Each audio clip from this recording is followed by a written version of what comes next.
Hi friends, good morning. Previous வீடியோவில் வந்து பார்த்தீங்க அப்படின்னா 7 செக்மெண்ட்டுக்கான கோட் ப்ளஸ் சிமுலேஷனை பற்றி பார்த்தோம். இந்த வீடியோவில் வந்து பார்த்தீங்க அப்படின்னா 7 செக்மெண்ட் டிஸ்பிளேக்கான டாஸ்க்கை பற்றி தான் பார்ப்போம். சரி வாங்க வீடியோக்குள்ளே போகலாம். இப்போ தான் இந்த யூடியூப் சேனல் நீங்கள் ஃபஸ்ட் டைம் வாட்ச் பண்ணுறீங்க அப்படின்னா கீழே இருக்கிற ரெட் கலர் ஐக்கானை ப்ரெஸ் பண்ணி சப்ஸ்கிரைப் பண்ணிக்கங்க.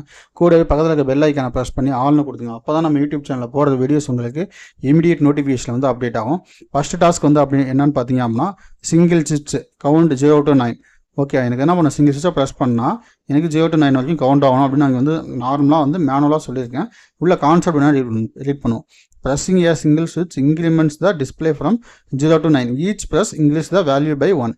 ஏன்னா என்ன பண்ணும், ஒவ்வொரு டைம் நீங்கள் ஸ்விட்சை ப்ரெஸ் பண்ணும்போதும் ஒரு வேல்யூ வந்து இன்க்ரிமெண்ட் ஆகணும். அடுத்த 2 ஸ்விட்சஸ் increment and ascending and descending order.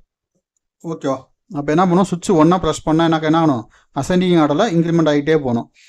அப்போ சுவிட்ச் is 1 is increment the 7 segment value by per press. Okay, every second நான் ப்ரெஸ் பண்ண என்ன ஆகணும், 1 by 1 இன்க்ரிமெண்ட் ஆகணும். அதே டிஅசெண்டிங் ஆர்டர் அப்படிங்கிறப்போ நான் வந்து 2 ப்ரெஸ் பண்ணேன் அப்படின்னா செகண்ட் சுவிட்சை ப்ரெஸ் பண்ணேன் அப்படின்னா எனக்கு என்ன 9ல் இருக்குது அப்படின்னா 9லேருந்து 8 7 அப்படின்னு வரணும். இல்லை 4ல் இருக்குது அப்படின்னா எனக்கு என்ன பண்ணும், அந்த சுவிட்சை நான் ப்ரெஸ் பண்ணேன், செகண்ட் சுவிட்சை ப்ரெஸ் பண்ணால் 3 2 1 அப்படின்னு வரணும். ஓகேவா? அதுவும் பேர் ப்ரெஸ் எனக்கு என்ன பண்ணும், ஒரு சுவிட்சை ப்ரெஸ் பண்ணால் அந்த இது வந்து இன்க்ரிமெண்ட் ஆகணும். அடுத்தது 3 LEDs 1 switch 7 segment display control. Okay, ஒரே ஒரு எல்இடி ஒரே ஒரு சுவிட்சை வச்சுக்கோங்க, 3 LED மட்டும் வச்சுக்கோங்க. ஓகே, அதில் வந்து என்ன ஆகணும், டிஸ்பிளே வந்து 0ன்னு இருந்துச்சு அப்படின்னா ஆல் LEDs ஆர் ஆஃப்னு இருக்கணும். அதுவே டிஸ்பிளே வேல்யூ 1 to 3ல் இருந்துச்சு அப்படின்னா ரெட் LED ஆனில் இருக்கணும், எல்லோ அண்ட் க்ரீன் LEDs வந்து ஆஃபில் இருக்கணும். அதே டிஸ்பிளே வந்து 4 to 6ல் இருந்துச்சு அப்படின்னா எல்லா LED ஆனில் ஆகணும், red and green LED off ஆகணும். ஓகே, அதே 7 to 9ல் இருந்துச்சு அப்படின்னா க்ரீன் LED ஆன் ஆகணும், ரெட் அண்ட் எல்லோ எல்இடி வந்து எப்படி இருக்கணும், ஆஃப் ஸ்டேட்டில் இருக்கணும். ஓகே, இதான் அந்த டாஸ்க்கு.